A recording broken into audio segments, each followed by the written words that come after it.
the lights go on. Welcome to the very first show of a brand new season of CNN 10. We are a 10-minute down-the-middle explanation of world events, and we welcome viewers from around the world to our 2019 fall season.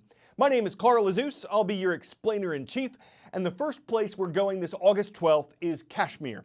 This is a region of southern Asia, and according to the U.S. Central Intelligence Agency, Kashmir is the scene of the largest territorial dispute on the planet. India controls part of Kashmir, but wants all of it to be Indian territory.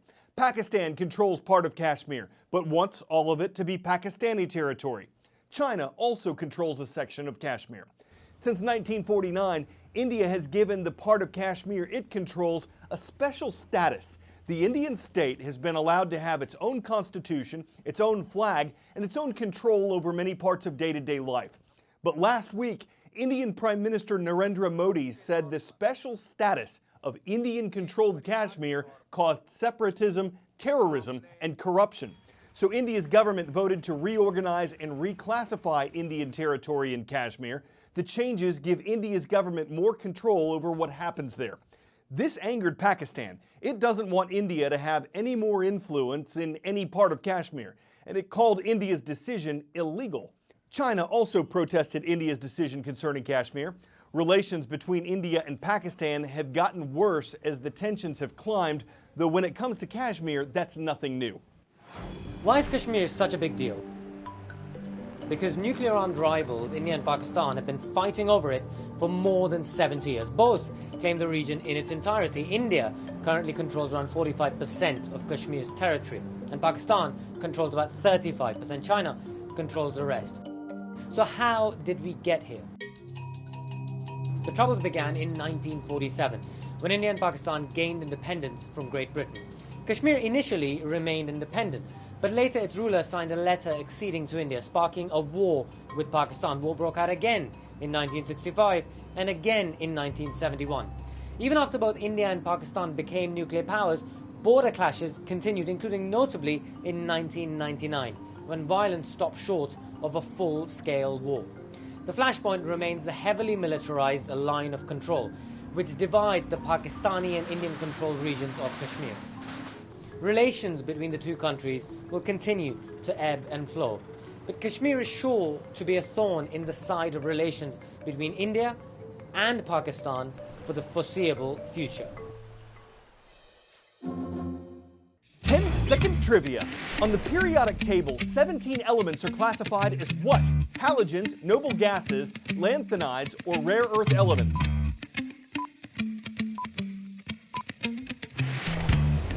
Seventeen of the chemical elements on the table are rare earth metals, which are widely used in electronics.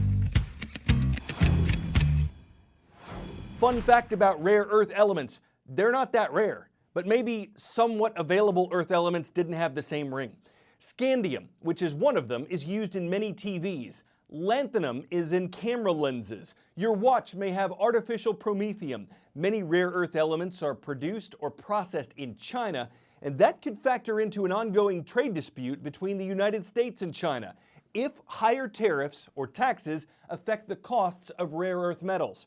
Everything from magnets to car engines could get more expensive. They are everywhere. You'll find them in your phone, your car, even in wind turbines. Without rare earth elements, a lot of the technology we have today wouldn't exist in its current form.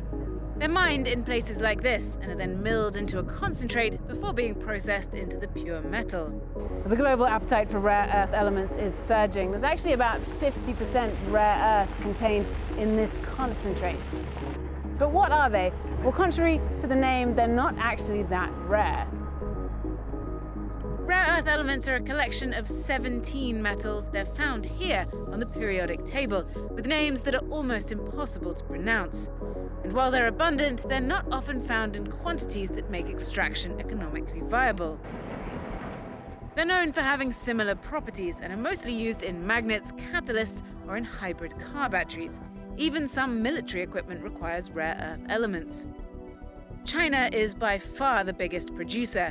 It has a third of the world's deposits and accounts for more than 90% of global production and supply. And while there are a handful of other countries with deposits, mining them is only half the battle. The bigger issue is processing and purifying. That's a dirty process and can involve handling radioactive waste. Up until now, most countries have been happy to leave that work to China. The US has one rare earths mine, but it still exports its product to China for processing. As more and more technology appears that relies on rare earths and demand for that technology grows, so does the dependency on China. 40 years after 1G, or first-generation wireless technology, arrived, 5G is finally upon us. Or is it? There's a lot of excitement about how faster wireless speeds could change our lives. But even though 5G technology is now available in a few American cities, one analyst says, don't hold your breath. It could take as long as 8 years before it's available in as many places as 4G right now is. CNN's Samantha Murphy-Kelly tried to take 5G for a spin. So this is an actual 5G cell site location here in the East Village. You can see that the 5G site is sort of a small rectangle on top of a longer vertical rectangle, and there are other 4G sites around it. The 5G T-Mobile site allows sort of this high band millimeter wave to kind of cast a spectrum down, and you're able to access these higher speeds if you're in the vicinity around it. So what is 5G anyway? It's the next generation, or G, of cellular service. 2G was more focused on text messaging.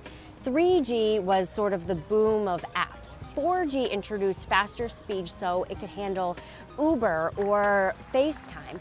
Now 5G is supposed to be 10 times as fast, and it'll be able to support self-driving cars, robotic surgeries, even toothbrushes that can tell you when you're sick. T-Mobile's 5G network is only in a few cities for now, but it has an aggressive plan to roll out to the rest of the country by next year. AT&T, CNN's parent company, is more focused on helping businesses. And Verizon is all about speed.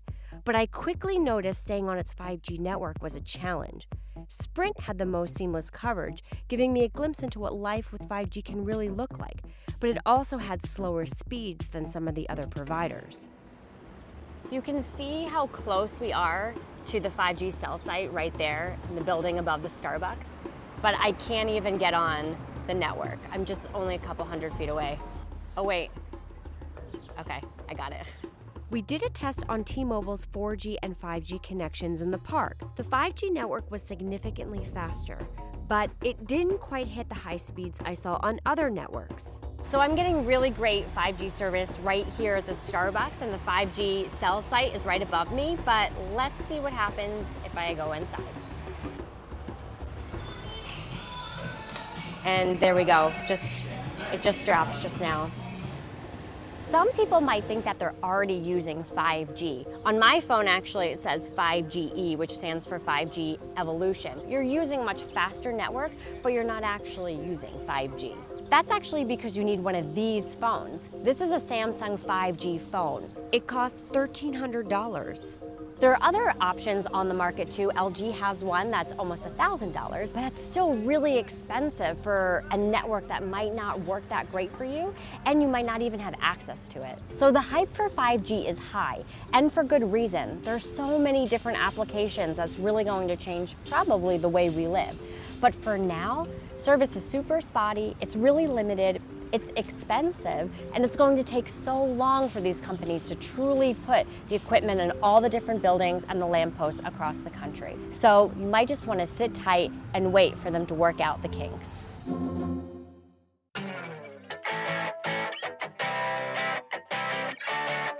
For 10 out of 10 today, Louisville may be famous in part for the Kentucky Derby, but Chicago's got an annual Ducky Derby. More than 63,000 rubber duckies dumped into the Chicago River. That happened last week.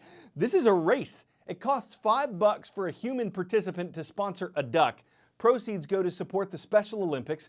And if your duck is one of the first to float across the finish line, you could win a vacation, a wad of cash, or a new car. You'd feel pretty ducky. It'd be your ducky day if your float floats quackly and you're just $5 away from becoming one lucky duck. This is where we duck out for the day. I'm Carl Azus. We're happy to have you watching CNN 10.